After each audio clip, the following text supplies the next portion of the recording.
Fréquence 89.4 FM. L'invité du jour. Retour sur l'antenne, reprise de la parole. Il est 10h15 et nous allons parler famille. Nous allons dérouler ou dévoiler les secrets de l'alcôve en parlant d'amour, en parlant de méthode, en parlant de famille. Comment un couple peut-il préparer ou planifier l'arrivée du premier enfant? C'est l'acte 2. On parlera des fondements de la planification. On fera une approche définitionnelle. Et on dira comment planifier justement l'arrivée du premier enfant. On parlera méthode, c'est tout ça au menu. C'est l'architecture, c'est l'ossature de cette émission de 15 minutes avec Prisca Imon. Et comme invité, nous avons Madame Amani Nicole, bonjour. Bonjour. Épouse et cas de banque. Madame Danro Blandine, bonjour. Bonjour. Épouse et conseil juridique, c'est comme ça, voilà, c'est la terminologie. On ne dira pas conseillère juridique, mais c'est conseil juridique. Merci d'être revenu pour, par la grâce du Seigneur, échanger autour donc de ce thème. Comment un couple peut-il préparer ou planifier l'arrivée du premier enfant? C'est l'acte 2. Alors, on parle fondement de la planification avec vous, chère dame. Oui, pour parler des fondements de la planification, on va retourner à la parole de Dieu, parce que la planification elle-même est basée sur la parole de Dieu. D'accord. Donc on va commencer par lire Luc 14, 28 à 30, Matthieu 7 et 24 à 27. Voilà, Madame Danro Blandine va donc lire ces textes. Oui, Luc 14, 28 à 30.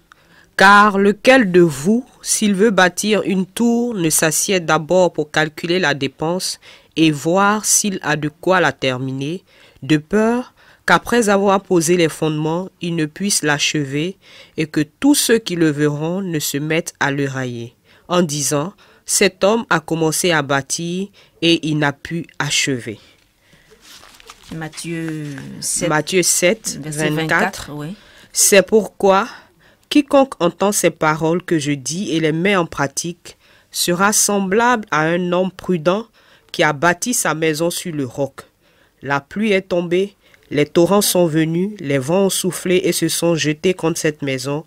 Elle n'est point tombée parce qu'elle était fondée sur le roc. Voilà. Mais quiconque entend ces paroles que je dis et ne les met pas en pratique sera semblable à un homme insensé qui a bâti sa maison sur le sable. La pluie est tombée, les torrents sont venus, les vents ont soufflé, ont battu cette maison, elle est tombée et sa ruine a été grande. Voilà. Amen. La question des fondements, des fondations est très, très, très importante. Quand les fondements sont renversés, le juste, que fera-t-il? Ça aussi, c'est une question. Alors, Madame Amani Nicole, le fondement de la planification, on voit, c'est scripturaire, la justification est scripturaire, on sait que bien planifier, c'est très important. Oui, on a vu de ces deux passages de Luc 14 et Matthieu 7, et Jésus dit « Celui qui entend ma parole est un homme sage. Cette maison est basée sur le roc, car ses fondements sont solides. » Donc, on voit clairement qu'il ne peut pas avoir de fondements solides sans planification. C'est ça. C'est-à-dire sans vision. Et la planification familiale s'impose dans la vision pour le foyer. Mais pour comprendre mieux ce dont on parle, on va définir la planification. C'est quoi planifier? Oui. Et puis ensuite, on va progresser. Voilà, Madame d'en haut, c'est quoi planifier? Je dirais que planifier, c'est prévoir. C'est prévoir. Et donc, on a vu tout à l'heure dans les différents passages que la parole de Dieu nous invite à calculer et à être prudent. C'est ça.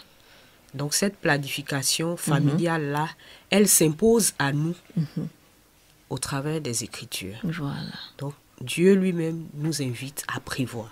À prévoir, il faut prévoir. Il ne faut pas faire les choses comme ça, sans introduction. Il ne faut pas faire les choses comme ça, sur un coup de tête, voilà, sans préambule et tout ça. Alors, on va maintenant entrer dans le vif du sujet. Comment planifier? On parlera aujourd'hui... pas forcément, pas du budget, pas de telle ou telle chose, mais on parlera méthode contraceptive, méthode en tout cas.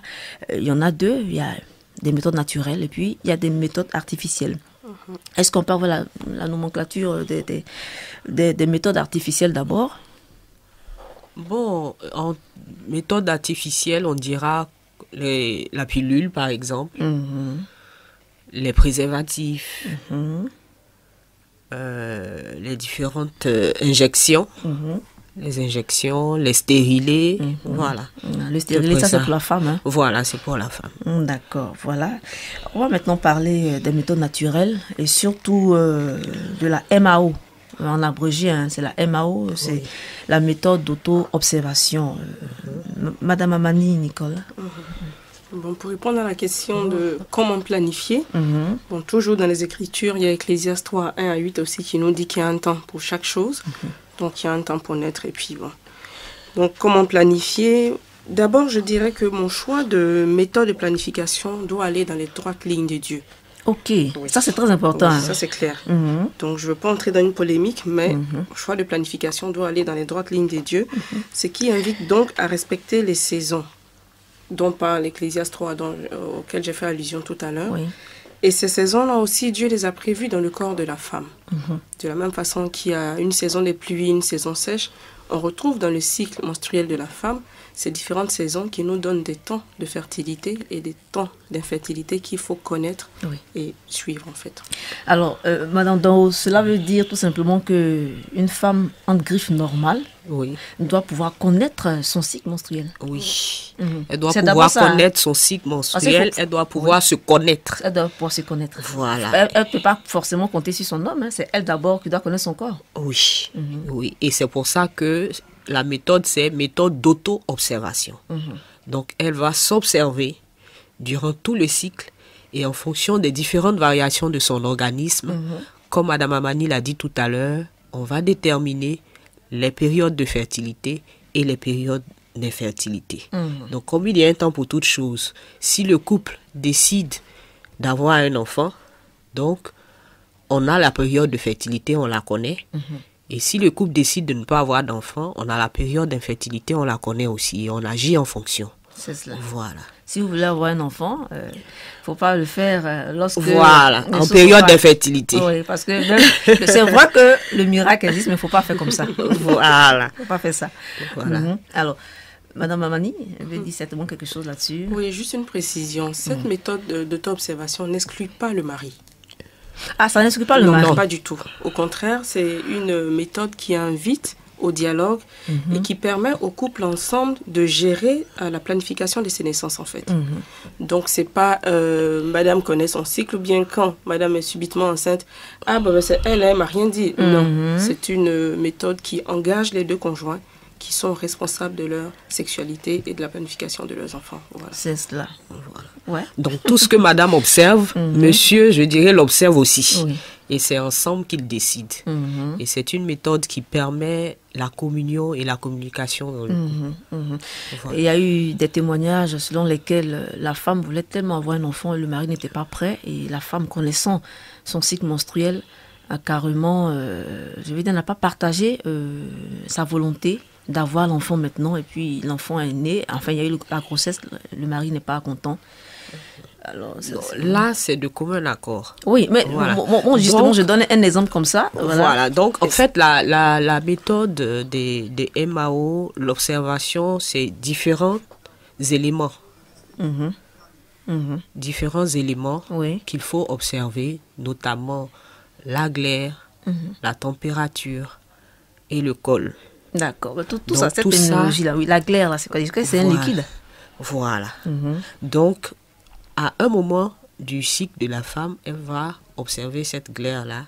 Et en ce moment-là, je dirais, il y a les dispositions à prendre. Cette glaire-là annonce, en fait, la période de fertilité. Ok. Ça sont les On secrets quand annonce. même qu'il faut savoir. Madame d'en haut, roman. Elle annonce le début de la fertilité. Donc, en fonction de la décision que le couple a prise, ils vont voir est-ce qu'il faut s'abstenir ou pas. Voilà. Oui, bon, j'ai parlé d'un cas comme ça où de façon cavalière, la femme, elle veut avoir l'enfant maintenant, l'homme lui dit d'attendre et puis elle n'a pas usé de dialogue pour cela. Je veux dire que Ça n'a on pas fait condamne l'objet ça. de planification. Voilà. On voit clairement C'est que là, dommage. les deux conjoints n'ont pas planifié Voilà. auparavant, mais encore, c'est la dame seule qui était responsable du suivi de son cycle en fait. C'est ça. Si les deux le faisaient ensemble, le monsieur aurait su aussi. Voilà. Donc, comme elle disait, il y a la méthode de la température. C'est vrai que le monsieur n'observera pas peut-être la glaire avec la dame, mais au moins la température qu'elle prend chaque matin peut aider à savoir dans quel moment on se trouve. Et puis, bon, même si c'est la dame qui prend sa température, celle qui voit la glaire ou celle qui observe l'état du col de l'utérus, bon, c'est noté.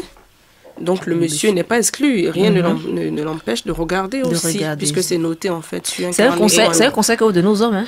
Oui, en fait, surtout. il est même, je vais dire, conseillé aux hommes. Quand la dame observe, c'est lui qui note. Comme ça, les deux sont au même niveau d'information. Voilà. Alors, mais comment ça se fait de façon pratique? La femme observe et l'homme qui note, c'est où? C'est à l'hôpital ou bien c'est à la maison? Comment ça se fait? C'est à la maison. C'est à la maison. C'est-à-dire que la femme s'observe toute la journée et c'est le soir qu'on fait les annotations. Voilà. Alors, donc, toute la journée. Toute la journée, la femme va s'observer, puisque, bon, monsieur au travail, madame au travail. Donc, toute la journée, la femme va s'observer. Et en fin de journée, quand on se retrouve, voici ce que j'ai vu. Et le monsieur, les annotations sont faites par les deux. Voilà. Et donc là, ça crée la communion. Oui, ça aussi, il faut la volonté de l'homme. Hein? Oui. Si elle vient qui dit, chérie, je suis fatiguée, tes annotations là, je suis fatiguée. Elle note et elle lui montre. Madame Amani rit parce que bon, je sais pas, chaque homme a son tempérament, il est fatigué, il vient. Tes histoires d'annotation là, comment maintenant le manager un peu? Dites-moi un peu. Comment le manager? Oui. Mais elle, comme je dis, elle note et elle lui montre après quand il sera plus disponible. De toutes les façons, c'est un suivi. Donc, si un seul jour, si aujourd'hui il n'a pas pu voir, demain il peut le voir. Oui. Voilà, donc il n'y a pas de problème. D'accord. Nous sommes à 2 à 3 minutes, la fin de cette émission. Si on peut peut-être récapituler, ou si vous avez des conseils à donner, il n'y a pas de problème. D'accord. Pour récapituler, je veux encore revenir à la parole de Dieu. Oui. Et c'est vrai que Dieu nous demande en Genèse 1 déjà de multiplier, de remplir la terre. Mais Dieu ne demande pas à une seule personne de la faire. Et quand on voit déjà la méthode, la pédagogie de Dieu, on voit que Dieu lui-même n'envoie pas tous les éléments de la création en un seul jour. Au premier jour, on n'a pas tout déjà. Donc, d'où la nécessité de planifier. Les choses sont venues progressivement, c'est-à-dire quand les choses de la première étape sont venues, celles du premier jour sont finies, Dieu passe au deuxième jour et ensuite au troisième jour et ainsi de suite. Encore dans la parole, quand on retourne dans Exode 23, versets 28 à 30, Dieu dit à Israël qu'il ne va pas chasser toutes les bêtes sauvages de Canaan en même temps, il va le faire progressivement, pour leur laisser le temps de pouvoir occuper l'espace et de remplir le territoire. Donc, on voit clairement que Dieu fait ces choses dans l'ordre et dans le temps. Et même à Abraham, quand Dieu lui dit que sa descendance va être comme le sable au bord de la mer et tout, Dieu n'a pas donné beaucoup d'enfants à Abraham. En même temps, il lui a donné un seul. Et il a donné cet enfant-là à Abraham que quand Abraham était disposé et disponible pour recevoir cet enfant, voilà. Et déjà, l'enfant que Abraham a eu avait un objectif bien spécifique. Et Dieu l'a fait avec Abraham quand Abraham l'a compris et quand il était capable de pouvoir le prendre. Donc, c'est pour dire en clair que on a le premier enfant, on ne passe pas tout de suite au deuxième. D'abord, le premier, on l'a quand on est prêt à le recevoir. Une fois qu'on a fini de recevoir correctement le premier enfant, on peut passer aux autres. Donc, on n'est pas tenu de faire tout en même temps. D'où encore la nécessité de planifier. Madame d'en haut. Voilà. Oui, je dirais que les méthodes, en tout cas la méthode que Dieu nous a donnée est une très bonne méthode. Et donc, il a déjà tout prévu, comme on l'a dit, dans le corps de la femme. Donc, il y a un temps pour toute chose, il y a un temps pour se reposer, pour permettre au corps de la femme de se reposer et tout. Et d'où la méthode naturelle d'auto-observation. Et cette méthode même est reconnue par l'OMS. Donc, c'est une méthode, je dirais, internationale. Homologuée, comme on dit aussi. Voilà. Et qui a fait ses preuves. Et elle n'est pas compliquée. C'est ça. Elle est naturelle. Elle laisse au couple, je dirais, la latitude de choisir et de pouvoir planifier et au couple aussi d'être épanoui, de communiquer. Voilà. Donc, c'est vraiment Dieu qui l'a prévu. C'est vraiment Dieu qui l'a prévu. Puis nous, on choisit ça aussi. Voilà, merci beaucoup à vous, Madame Amani Nicole et Madame Dao Blondine. On va les retrouver certainement plus tard, parce qu'on aura d'autres invités encore. Merci.